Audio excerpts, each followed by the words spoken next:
வணக்கம். இன்னைக்கு எதை பத்தி பேச போறேன்னா, முக்கியமான ஒரு விஷயத்த பத்தி பேச போறேன். ஆன்லைன்ல கமெண்ட் செக்ஷன் அப்படின்னு ஒண்ணு இருக்கு.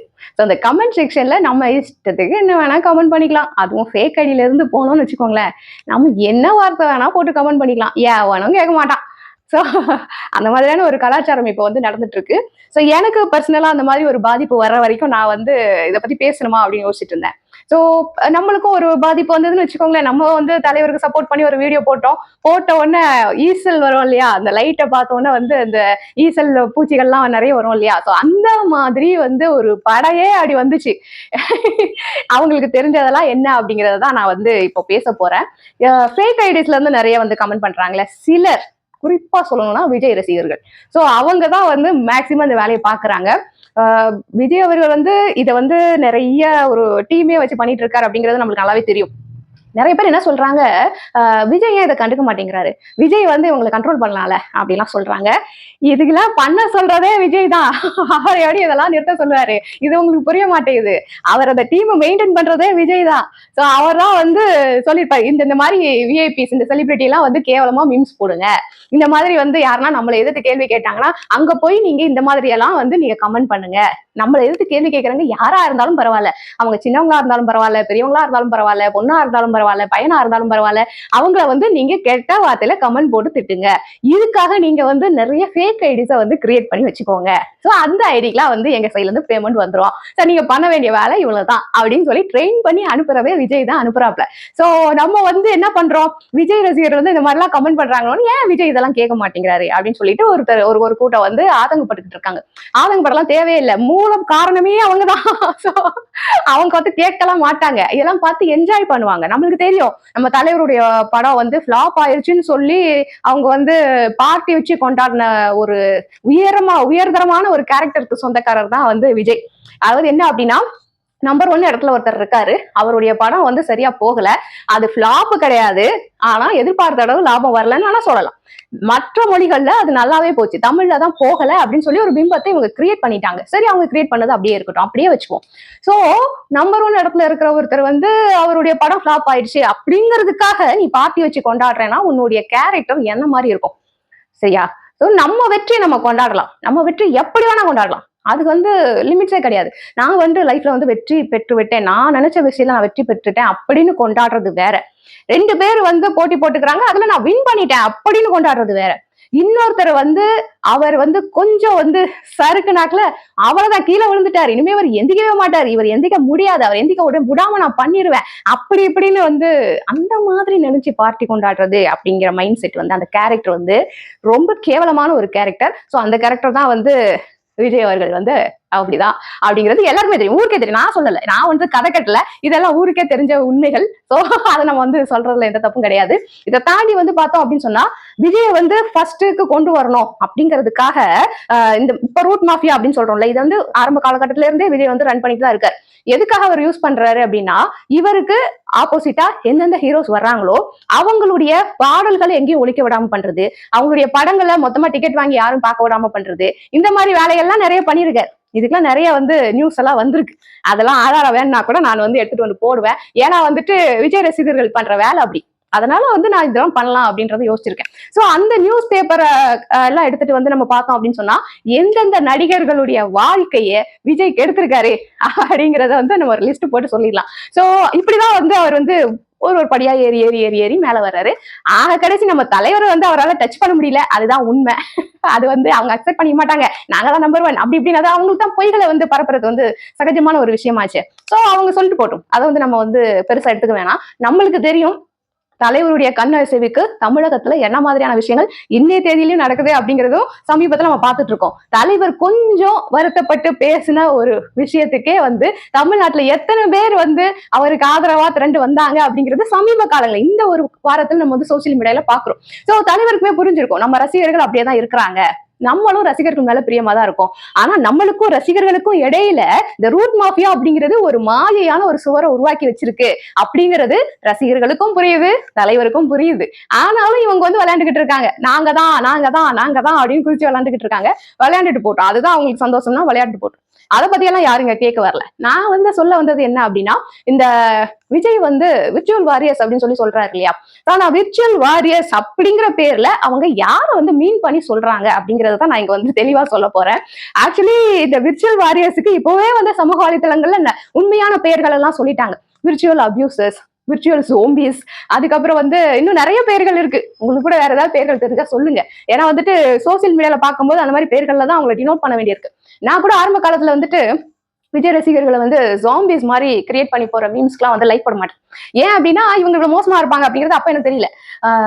ஜாம்பிஸ் மாதிரி போடுறாங்களே, இதுல வந்து தப்பு இல்லையா அப்படின்னு நம்ம யோசிப்போம். தலைவரோட ஃபேன்ஸ் நம்ம எல்லாருமே அப்படிதான் யோசிப்போம். ஒருத்தரை வந்து காயப்படுத்தக்கூடாது, அவரை வந்து கேவலப்படுத்தக்கூடாது, அவங்களுடைய மனசு புண்படும்படி நம்ம பேசக்கூடாது, இப்படியெல்லாம் யோசிக்கக்கூடியவங்க தான் தலைவருடைய ரசிகர்களாக இருக்கக்கூடிய நம்ம. இருந்தா கூட இவங்க வந்து என்ன பண்றாங்க அப்படின்னா, ஜாம்பிஸ் மாதிரி போடும்போது எனக்குமே அதான் தோணுச்சு, எதுக்கு அவங்க இந்த மாதிரி எல்லாம் நம்ம வந்து மீம்ஸ் வந்து போட்டுட்டு இருக்காங்க, இதெல்லாம் போடக்கூடாது, இதெல்லாம் தப்புன்ற மாதிரி நான் யோசிச்சிருக்கேன் ஒரு காலத்துல. ஆனால் இப்போ வந்து எனக்கு என்ன தெரிய வந்தது அப்படின்னா, தலைவருக்கு சப்போர்ட் பண்ணி நான் ஒரு வீடியோ போடுறேன். அதாவது மீடியாஸ் வந்து தேவையில்லாத ஒரு கேள்வியை தலைவர்கிட்ட கேட்கறாங்க, விஜய் பத்தின ஒரு கேள்வி. அந்த கேள்வி அங்க தேவையே இல்லை. இதைத்தான் வந்துட்டு நான் அந்த வீடியோல சொல்றேன்.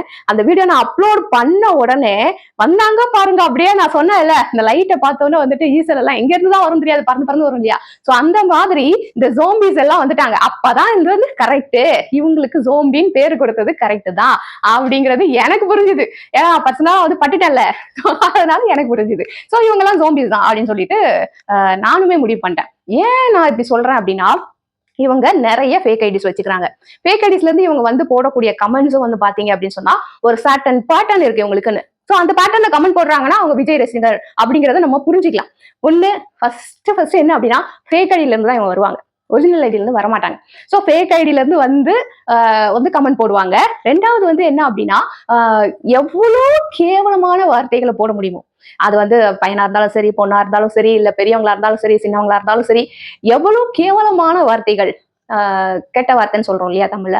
சோ அந்த கெட்ட வார்த்தைகளை எத்தனை வார்த்தைகளை அவங்க ஒரு கமெண்ட்ல போட முடியுமோ அத்தனை வார்த்தைகளையும் போட்டு கமெண்ட் பண்ணுவாங்க. அதுக்கப்புறம் மரியாதை இல்லாம கமெண்ட் பண்றது, யாரையுமே மதிக்கிறது கிடையாது. இஷ்டத்துக்கு டி போட்டு பேசுறது, இஷ்டத்துக்கு டா போட்டு பேசுறது, கெட்ட வார்த்தைகளை போட்டு பேசுறது, அவங்க குடும்பத்துல இருக்கிறவங்க எல்லாம் எடுத்து பேசுறது, அந்த மாதிரி பண்ணுவாங்க. இன்னொன்னு ஒண்ணு இருக்கு, என்ன அப்படின்னா, ஏன் கதறீங்க, ஏன் அழுவுறீங்க அப்படின்னு வந்து கேக்குறது. ஏன்னா வந்து இவங்க வந்து சிஎம் ஆயிட்டாங்களாம், அதனால நம்ம வந்து அழுகுறோமா கதறோமா இதை சொல்லிட்டாக்கல அவங்க எல்லாம் வந்து பெரிய லாடு லபக்கு டாஸ் ஆயிடுவாங்களாம். சோ அதுக்காக போட போற கமெண்ட் தான் ஏன் அழுவுறீங்க, ஏன் கதறீங்க அப்படின்னு கேக்குற ஒரு கமெண்ட். இன்னொன்னு ஒண்ணு இருக்கு, double meaning comment. Double meaning கமெண்ட்ல வந்து அவங்க இஷ்டத்துக்கு என்ன வேணா போடுவாங்க. நம்ம வந்து அதுக்கு ரிப்ளையும் பண்ண முடியாது, சில கமெண்ட்ஸ் நம்மளுக்கு புரியவும் புரியாது. அந்த மாதிரி டபுள் மீனிங் கமெண்ட்ஸ் எல்லாம் போடுவாங்க. சோ இதெல்லாம் பண்றவங்களுக்கு பேர் வந்து விஜய் வச்சிருக்கிறது விர்ச்சுவல் வாரியர்ஸ். நம்ம என்ன பேர் வைக்கலாம், என்ன வேணா வச்சுக்கலாங்க. ஏன்னா இஷ்டத்துக்கு கமெண்ட் பண்றவங்களுக்கு என்னங்க பேர் வேண்டி கிடக்குது. அது மாதிரி ஜாம்பிஸ்னே வச்சுக்கலாம், விர்ச்சுவல் ஜாம்பிஸ் அப்படின்னு வச்சுக்கலாம் நம்ம. சரியா? அபியூசர்ஸ் கூட வச்சுக்கலாம், அவங்க பண்ற வேலையெல்லாம் அப்படிதான் இருக்கு. சோ அபியூசர்ஸ் கூட வச்சுக்கலாம். விர்ச்சுவல் அபியூசர்ஸ் இல்ல விர்ச்சுவல் அபியூஸ் ஜோம்பிஸ், அந்த மாதிரி காம்பினேஷன்ல ஏதாவது பேர் வச்சுக்கலாம். இவங்க பண்ற வேலை என்ன அப்படின்னா, அவங்களுக்கு நிறைய ஐடிஸ் கிரியேட் பண்ணிக்கிறாங்க, ஃபேக் ஐடிஸ் கிரியேட் பண்ணிட்டு இவங்க ஒரு வாட்டி போட்ட கமெண்ட்டை அதோட நிறுத்த மாட்டாங்க. நல்லா கவனிச்சு பாருங்க, ஒரு ஐடியில இருந்து ஒரு கமெண்ட் தான் வருமா அப்படின்னு பார்த்தா கிடையவே கிடையாது. ஒரு கமெண்ட் போடுவாங்க, அதே மாதிரி மீனிங்ல இன்னொரு கமெண்ட் போடுவாங்க, அதே மீனிங்ல இன்னொரு கமெண்ட் போடுவாங்க. மொதல் கமெண்ட்ல வேற மாதிரி பேட் வேர்ட்ஸ் இருக்கும், அடுத்த கமெண்ட்ல வேற மாதிரி பேட் வேர்ட்ஸ் இருக்கும், அதுக்கு அடுத்த கமெண்ட்ல வேற மாதிரி பேட் வேர்ட்ஸ் இருக்கும். இந்த கமெண்ட்ஸ் வந்து போட்டுக்கிட்டே இருப்பாங்க, நிறுத்தவே மாட்டாங்க. நம்மளாம் வந்து நார்மலா ஒரு வீடியோ போனா ஒரு கமெண்ட் பண்ணா ஒரு கமெண்ட் போட்டுட்டு வெளியில வந்துருவோம், அப்படி கிடையாது. போட்டுட்டே இருப்பாங்க, நிறைய ஐடியில இருந்து வந்து நிறைய கமெண்ட்ஸ். ஒரே கமெண்ட்டை காப்பி பேஸ்ட் பண்றவங்களெல்லாம் நான் பாத்திருக்கேன். என்ன அப்படின்னா, யாரோ ஒருத்தர் வந்து நம்ம வந்து புகழ்ந்து பேசுறப்ப, தலைவர் தான் இருக்காருன்னா தலைவர் வந்து புகழ்ந்து பேசுற மாதிரி ஒரு வீடியோ வந்துச்சுன்னு வச்சுக்கோங்களேன், அதுல வந்து கேவலப்படுத்துற மாதிரி ஒரு கமெண்ட் போட்டு அதை வந்து காப்பி பண்ணி, நான் நிஜமாவே பார்த்தேன், அதை காப்பி பண்ணி 50 தடவை பேஸ்ட் பண்ணி ஒருத்தர் வந்து போட்டிருக்காரு. இவங்களை வந்து ஜாம்பிஸ்ன்னு சொல்றதை விட சைக்கோஸ்ன்னு சொல்லலாம். சோ என்னடா எல்லா வேர்டுக்கும் நீங்க பொருந்தி வரீங்க அப்படிங்கிற மாதிரி இருக்கு எனக்கு. சாமின்னு சொன்னாலும் பொருந்தி வரீங்க, சைக்கோன்னு சொன்னாலும் பொருந்தி வரீங்க, எல்லாத்துக்குமே வந்து இவங்க வந்து பொருந்தி வர மாதிரி எனக்கு தோணுது. எனக்கு தான் அப்படி தோணுதா இல்ல உங்களுக்கும் அப்படி தோணுதா அப்படிங்கிறது தெரியல. சோ வரிசையா வந்து ஒரே கமெண்ட்டை காப்பி பேஸ்ட் பண்றது. ஏன் அப்படி பண்றாங்க அப்படின்னா, அந்த 50 கமெண்ட்டை தாண்டி தான் கீழே இருக்கிற கமெண்ட்ஸ் நம்ம போய் பார்க்கணும். சோ கீழே இருக்கிற கமெண்ட்ஸ் எல்லாம் யாரும் பார்க்க கூடாது, இவங்களை பார்த்தா நல்ல கமெண்ட்ஸ் எல்லாம் வந்து மக்கள் போய் ரீச் ஆயிடக்கூடாது. சோ இதுக்காக தான் இவங்க வந்து இந்த காப்பி பேஸ்ட் பண்ற ஒரு வேலையை வந்து பண்ணிட்டு இருக்காங்க. சோ இதெல்லாம் தலைமையிடமாக வைத்து பண்ண சொல்றதே விஜய் தான் வச்சுக்கோங்க. ஏன்னா விஜய்க்கு இப்படி பண்றதான் பிடிக்கும். பெரியவங்களை மதிக்காம பேசுறது, பெரியவங்களை கேவலப்படுத்தி பேசுறது, நல்ல பொசிஷன்ல இருக்கிறவங்களை வந்து தப்பு தப்பா மீம் போட்டு கற்பனை பண்ணிக்கிறது. அவர் கற்பனை பண்ணிப்பாரு. சோ விர்ச்சுவல் வாரியர்ஸ் வந்து என்ன பண்றாங்க, அதை மீமா கிரியேட் பண்ணி அவங்களுக்கு காமிக்கிறாங்க. அவர் என்ன கற்பனை பண்றாரோ அதான் வந்து மீம்ஸா வந்து கிரியேட் பண்ணி போட்டுட்டு இருக்காங்க. சோ நல்ல பொசிஷன்ல இருக்கிறவங்க கேவலமா மீம்ஸ் பண்ணி போடுறது, அதுக்கப்புறம் வந்து பாத்தீங்கன்னா கெட்ட வார்த்தை பேசுறது, இது எல்லாமே விஜய்க்கு வந்து பிடிச்சமான ஒரு விஷயம் தான். சோ அததான் வந்து விஜயோட ரசிகர்களும் பண்ணிட்டு இருக்காங்க. சோ நம்ம வந்து ரசிகர்களுக்கு குறை சொல்லி தப்பு இல்ல. விஜய் எப்படி இருக்கா அப்படி அதே மாதிரி தானே ரசிகர்களே இருப்பாங்க. சோ அவரே வந்து யாரையும் மதிக்கிறது இல்ல. சோ ரசிகர்களும் அப்படிதான் இருப்பாங்க. இது தவிர வந்து ஃபார்மேட்டே கொடுத்துடுறாங்க விஜய் சைட்ல இருந்து இந்த விர்ச்சுவல் அபியூசர்ஸ்க்கு. சோ இந்த மாதிரி நீங்க கமெண்ட் போடுங்க அப்படின்னு சொல்லிட்டு விஜய் சைட்ல இருந்து அந்த பேட்டர்னே கொடுத்துடுறாங்க. கொடுத்துட்டு ஒரு நிகழ்வுகள் நடக்குதா, அந்த நிகழ்வு சம்பந்தப்பட்டு யாரை எப்படி கேவலப்படுத்தலாம், இதுதான் ஃபர்ஸ்ட் அவங்க யோசிக்கிறது. யாரா வேணா இருக்கட்டுங்க, யாரா இருந்தாலும் அவங்களை நீங்க கேவலப்படுத்தி நீங்க வந்து மீம்ஸ் போட்டீங்கன்னா உங்களுக்கு காசு. ரெண்டாவது, தப்பான வார்த்தைகள் அந்த மீம்ஸ்ல இருந்தா இன்னும் நல்லது. அதுக்கு மேல கேவலப்படுத்தி தப்பான வார்த்தை போட்டு அவங்க குடும்பங்கள் எல்லாம் இழுத்து பேசினா அது வந்து இன்னும் கொஞ்சம் ஹை. அதையும் தாண்டி வந்துட்டு இதெல்லாம் வந்துட்டு நீ போஸ்ட் பண்ணி அதுல நிறைய லைக்ஸ் வந்தது, அதுலயும் வந்து நிறைய தப்பான கமெண்ட்ஸ் வந்தது அப்படின்னு சொன்னா அது இதை விட ஹை. சோ இந்த மாதிரிதான் அவங்களுடைய விர்ச்சுவல் அபியூசர்ஸ் அவங்க ரேங்க் பண்ணி வச்சிருக்காங்க. சோ இதுக்கெல்லாம் வந்து கைட்லைன் வந்து விஜய் கிட்ட இருந்து வந்துரும். இந்த மாதிரி ஒரு நிகழ்ச்சி நடக்குது, நிகழ்ச்சி நடந்தா இந்த மாதிரி மீம்ஸ் நீங்க போடுங்க அப்படின்னு சொல்லிட்டு நிறைய மீம்ஸ் ஐடியாஸ் எல்லாம் கொடுத்துருவாங்க. சோ இவங்க வந்து கிரியேட் பண்ணி போட்டுருவாங்க. அதே மாதிரி வந்துட்டு எதிர்த்து கேள்வி கேட்கறவங்கள நீங்க என்ன மாதிரி பேசணும் அப்படிங்கறதையும் ஒரு ஃபார்மேட் கொடுத்துறாங்க. ஃபர்ஸ்ட் எடுத்தோன்னே பேர்ட் வேர்ட்ஸ், அப்புறம் வந்து மதிக்காம பேசுறது, குடும்பத்தை எழுத்து பேசுறது, அதுக்கப்புறம் வந்து என்ன அப்படின்னா ஒரே கமெண்ட்டை காப்பி பண்ணி நிறைய போடுறது. இன்னொன்னு வந்து நிறைய ஃபேக் ஐடிஸ் வச்சுக்கோங்க. ஃபேக் ஐடிஸ் வச்சு அதுல இருந்து வந்து நீங்க வந்து காப்பி பண்ணி போட்டுக்கிட்டே இருங்க. அப்பதான் வந்துட்டு இவங்க போடுற நல்ல விஷயம் எல்லாம் மக்களுக்கு போய் சேராது. மக்கள் அதெல்லாம் வந்து யோசிக்க மாட்டாங்க. இதெல்லாம் ஐடியா பண்றது விஜய் அண்ட் டீம் தான். சோ விஜய் அண்ட் டீம் என்ன சொல்றாங்களோ அதை வந்து விர்ச்சுவல் அபியூசர்ஸ் வந்து எல்லாத்தையும் வந்து செஞ்சு முடிக்கிறாங்க. இதுதான் நடக்குது. சோ இத வந்து நம்ம விஜய் கிட்டே போய் கம்ப்ளைண்ட் பண்ணிட்டு இருக்கோம். இதுக்கு தலைவரா இருக்கிறதே விஜய் தான். இந்த விர்ச்சுவல் அபியூசருக்கு தலைவரா இருக்கிறதே பெரிய அபியூசரான விஜய் தான். சோ அப்படி இருக்கும்போது அவங்க வந்து எப்படி வந்து இவங்களெல்லாம் கண்ட்ரோல் பண்ணாங்க. செய்ய சொன்னதே நான் தானடா, என்கிட்டயே வந்து கம்ப்ளைண்ட் பண்றீங்க அப்படிங்கிற மாதிரி தான் இருக்கும் விஜயோட மைண்ட் வாய்ஸ். சோ விஜய் கிட்ட போய் நம்ம வந்து இதை பத்தி கம்ப்ளைண்ட் பண்ண முடியாது. செய்ய சொல்றதே அவங்களா இருக்கும்போது எப்படி நம்ம கம்ப்ளைண்ட் பண்ண முடியும் இல்லையா? சோ இதெல்லாம் தாண்டி இன்னொரு விஷயம் என்ன அப்படின்னா, இப்போ மக்களை வந்து எப்படி எல்லாம் இது பண்றாங்க. இப்போ எல்லாம் வந்துட்டு நிறைய பவர் கட் ஆகுது. அதுவும் வந்து ராத்திரி நேரங்கள்ல இங்க நிறைய பவர் கட் ஆகுது. ஏன் இந்த மாதிரியான விஷயங்கள்லாம் பண்றாங்க அப்படின்னா யோசிச்சு பார்த்தா மக்களை வந்து தூங்க விடாம பண்றதுக்கா? எனக்கு வந்து அப்படிதான் தோணுது. ஏன் தூங்க விடாம பண்ணிட்டா என்ன பண்ண முடியும்? தூங்க விடாம பண்ணிட்டா நம்ம வந்து அதிகமா யோசிக்க மாட்டோம். யோசிக்க விட்டா தானடா நீங்க எங்களுக்கு எதிராக பேசுவீங்க, இருங்கடா அவங்களை தூங்க விடாம பண்றேன் அப்படிங்கிற மாதிரி இப்போ வந்துட்டு எல்லா இடங்களையும் பகல்ல பவர் கட் பண்ணாலே அவங்க வந்து தாங்க முடியாது. நைட்ல பவர் கட் பண்ணா மக்கள்லாம் எங்க போவாங்க, குழந்தைங்க எங்க போவாங்க யோசிச்சு பாருங்க. இப்போ நானும் சென்னையில தான் இருக்கேன். நேத்து கூட வந்து நைட்ல 3 hours power cut. 3 hours. So 3 hours power cut எப்ப ஆரம்பிக்கிறாங்கன்னா 11 o'clock ஆரம்பிக்கிறாங்க. ஸோ 11 o'clock ஆரம்பிச்சு 2 மணி வரைக்கும் இங்க வந்து பவர் கிடையாது சுத்தமா. அதுக்கப்புறம் வந்தது வந்து ஒரு ஃபேஸ் தான் வருது. 3 ஃபேஸ் இருக்கிற வீட்லயும் சரி, 2 ஃபேஸ் இருக்கிற வீட்லயும் சரி, சிங்கிள் ஃபேஸ் இருக்கிற வீட்லயும் சரி, ஒரு ஃபேஸ் தான் வருது. இது என்ன மாதிரியான வேலை அப்படிங்கறது என்னால இன்னும் ஜட்ஜ் பண்ணவே முடியல. சோ நான் அனலைஸ் பண்றது என்ன அப்படின்னா, மக்களை வந்து தூங்க விடாம அவங்களை வந்து சிந்திக்க விடாம பண்ற வேலையை தான் வந்துட்டு விஜய் அவர்கள் பண்ணிட்டு இருக்காங்க அப்படிங்கிறது தான் வந்துட்டு எனக்கு புரிஞ்சிருக்கு. சோ நீங்க என்ன நினைக்கிறீங்க அப்படிங்கறத சொல்லுங்க. மக்களை சிந்திக்க விடாம பண்ணிட்டோம்னா மொத்தமா நம்ம வந்து எல்லாத்தையும் நம்ம கையிலேயே வச்சுக்கலாம், நம்ம கண்ட்ரோலே வச்சுக்கலாம் அப்படிங்கிறது தான் விஜயோட அரசியலா இருக்கு. அது மட்டும் கிடையாது, ஆப்போனன்ட் பார்ட்டில இருந்து வர்றவங்க அவங்களையுமே வந்து இவர் என்ன சொல்றாரு, நீங்க ரிசைன் பண்ணிருங்க, ரிசைன் பண்ணிட்டு என் கட்சியில இருந்து போட்டிட்டு ஜெயிச்சு வாங்க அப்படின்னு சொல்றாரு. ஏன் அவங்க ஆல்ரெடி போட்டிட்டு ஜெயிச்சு தானே வந்திருக்காங்க. சோ அதை அப்படியே வச்சுக்கிட்டா என்ன, அவங்க கட்சியை அவங்க கூட இணையறதுக்கு தயாரா இருக்காங்க. சோ அப்படியே வச்சுக்கிறதுல என்ன ஒரு இது உங்களுக்கு? இப்ப அங்க வந்து கேன்சல் பண்ணா திருப்பி அங்க வந்து இடைத்தேர்தல் வைக்கணும், அதுக்கு செலவு பண்ணணும், மக்கள் வந்து ஓட்டு போடணும், இவ்வளவு விஷயங்கள் அதுக்கு பின்னாடி நடக்கணும் இல்லையா? சோ மக்களை பத்தியாவது நீங்க யோசிக்கணும்ல. செலவுகள் ஓகே, செலவு வந்து கஜானா காலியா இருக்குன்னு வாங்க, அதுக்கப்புறம் எல்லாரும் ரிசைன் பண்ண சொல்லி இடைத்தேர்தலுக்கு மொத்த பணத்தையும் செலவு பண்றதுக்கு வந்து ஏற்பாடு பண்ணுவாங்க. இது வந்து என்ன மாதிரியான அரசியல் அப்படிங்கிறது எனக்கு புரியல. சோ மக்களும் தான் சிரமப்படணும். ஒரு நாள் வந்து ஓட்டு போட்டு போறதுக்கு ஏற்கனவே ஓட்டு போட்ட இடத்துல திரும்பவும் வந்துட்டு இடைத்தேர்தல்னா திரும்பவும் வந்து மக்களும் தான் சிரமப்படணும். சோ மக்களை பத்தியாவது யோசிக்கணும் இல்லையா? சோ இதெல்லாம் போய்கிட்டு இருக்கு. நான் குறிப்பா பேச வந்தது இந்த விர்ச்சுவல் அபியூசர்ஸ் பத்தி தான். இந்த வீடியோக்குமே நான் வந்து கமெண்ட்ஸ் எல்லாம் வந்து எதுவுமே டெலிட் பண்ணாம வைக்கிறேன். விர்ச்சுவல் அபியூசர்ஸ் பார்த்தாங்கன்னா அவங்க நான் சொன்ன லிஸ்ட்ல இருக்கிற மாதிரி கமெண்ட் பண்றாங்களா அப்படிங்கறத நீங்க பாருங்க. ஏற்கனவே நிறைய வீடியோஸ்ல பாத்திருப்பீங்க. சோ இந்த வீடியோலையும் பார்ப்போம் என்னென்ன கமெண்ட்ஸ் வருது அப்படிங்கறத. I am waiting. அவங்க ஸ்டைல்ல அவங்க டைலாக்கே எடுத்து அவங்களுக்கே போட்டு விட்டுருவோம். அப்படிங்கிற மாதிரிதான் இருக்கு.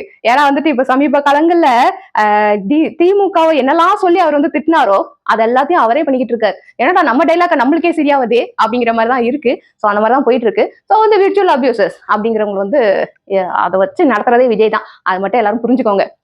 ஸோ விஜய் கிட்ட சொல்லி எந்த பிரயோஜனமும் கிடையாது. மக்கள் பிரச்சனையா இருக்கட்டும், இல்ல வந்துட்டு தேர்தல் பிரச்சனையாக இருக்கட்டும், இல்ல இந்த மாதிரி சோசியல் மீடியா பிரச்சனையா இருக்கட்டும், எந்த பிரச்சனைக்கும் விஜய் வந்து தீர்வு கொடுக்க போறது இல்லை. ஏன்னா பிரச்சனையை கிரியேட் பண்றதே விஜய் தான். அதனால அங்கெல்லாம் தீர்வு வந்து நமக்கு கிடைக்காது. சோ இதுக்கெல்லாம் மாற்று அப்படிங்கிறது கூடிய சீக்கிரம் நடக்கும் அப்படிங்கறத நம்ம நம்புவோம். சரியா? நான் வந்து எந்த கட்சி சார்ந்தும் நான் பேசல. இதுக்கு முன்னாடி இருக்க வீடியோஸ்ல நான் எல்லா கட்சியும் தான் நான் வந்து கேள்வி கேட்டிருக்கேன். இப்ப விஜயும் நான் அந்த மாதிரிதான் கேள்வி கேட்கிறேன். இனிமேலும் கேட்பேன். நீங்க என்ன கமெண்ட் பண்ணாலும் நான் கேட்டுட்டுதான் இருப்பேன். உங்க கமெண்ட் பத்தி நான் யோசிக்க கூட மாட்டேன். உங்களால முடிஞ்ச அளவுக்கு தரம் தாழ்ந்து எந்த அளவுக்கு நீங்க கமெண்ட் பண்ண முடியுமோ பண்ணுங்க. ஏன்னா தரம் தாழ்ந்தவர்கள் தான் விஜய் ரசிகர்கள், விஜயோடைய விர்ச்சுவல் அபியூசர்ஸ் எல்லாருமே வந்து தரம் தாழ்ந்தவர்கள் தான். அவங்க கமெண்ட் பண்ணும்போது எந்த அளவுக்கு தரம் தாழ்ந்து கமெண்ட் பண்றாங்க அப்படிங்கிறது உலகத்துக்கே தெரியும். சோ அதை பத்தி நம்ம கவலைப்பட போறது, நம்ம பேசுறதை நம்ம பேசிக்கிட்டே இருக்கலாம். ஓகேவா? அடுத்த வீடியோ சந்திக்கிறது வரை பாய்.